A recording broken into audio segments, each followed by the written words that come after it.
I think some people might have. I mean, for me, that's never really been a real option to, like, I'm just not a quitter. That doesn't even really come to me. But what it did was it made me realize that I had to step my game up. So I tell the story like what I was doing prior to that loss was good enough. So I was a one man band basically, right? I was finding my deals, I was GCing my deals, and I still had my tenants, and I was property manager. So I was all of these things, right? And that was okay when I was doing one deal at a time, and maybe I had less than 30 tenants or something like that. I was manageable. But there is a point at which that's no longer manageable. And so what I realized is like what got me to that level was not the skills necessary to get to the next level. In fact, I had to basically get rid of those skills or teach them to other people to be like the Dan I was basically, right? And so I had to delegate that. And so what I did after I took that loss, I stopped investing for like 6 months, and all I did was plan and strategize. Okay, how do I do this moving forward? So I knew stopping wasn't an option, but I knew I could not continue to do what I was doing, or I was going to continue to take those sorts of losses, and that wasn't something I was interested in doing either.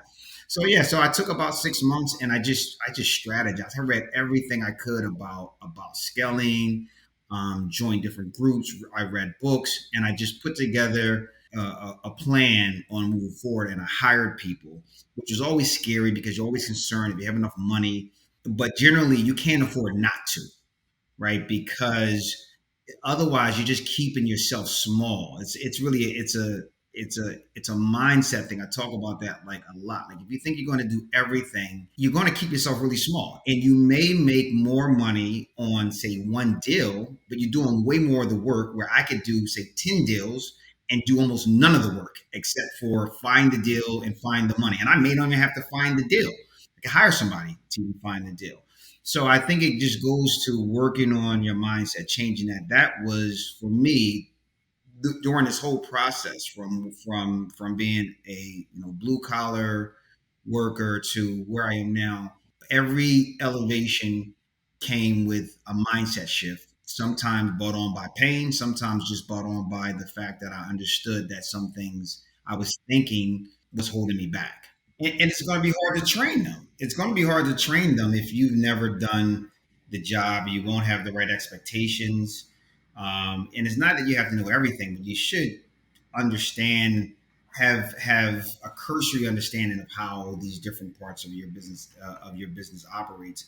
Like I'm not a real big accounting person, but I understand I have to have an understanding. So when somebody's explaining something to me, okay, well this makes sense or this doesn't make sense. I don't have to like be them, but you should be able to sniff out if this is like nonsense, or if this or if it makes sense, and you can have a reasonably intelligent conversation. One thing I've tried to share throughout my whole process is when things go well, and when things don't. And I'm not like, the word failure doesn't bother me, right? And I agree. I don't necessarily call it a failure because I feel like failure is when you stop, right? But yeah, I mean, something I've had projects that losing money, you certainly wouldn't, you're not like yay.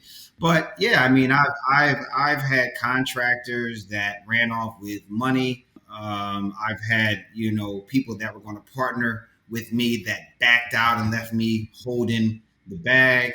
And because I encourage people, as I'm sure that you do as well, is to network, right? But you cannot let go of your common sense, right? Just because you may look up to somebody or they may seem to be doing well, you need to verify things first, right? Don't be so green and so excited to work with people that you get rid of your common sense. You should still ask common sense questions. You should still have structures.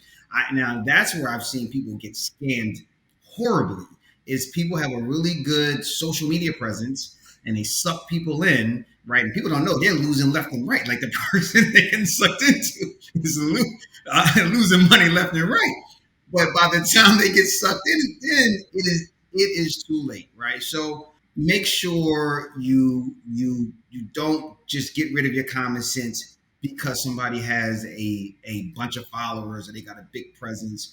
Ask questions, talk to people who have worked with them, especially if they want you to put up money.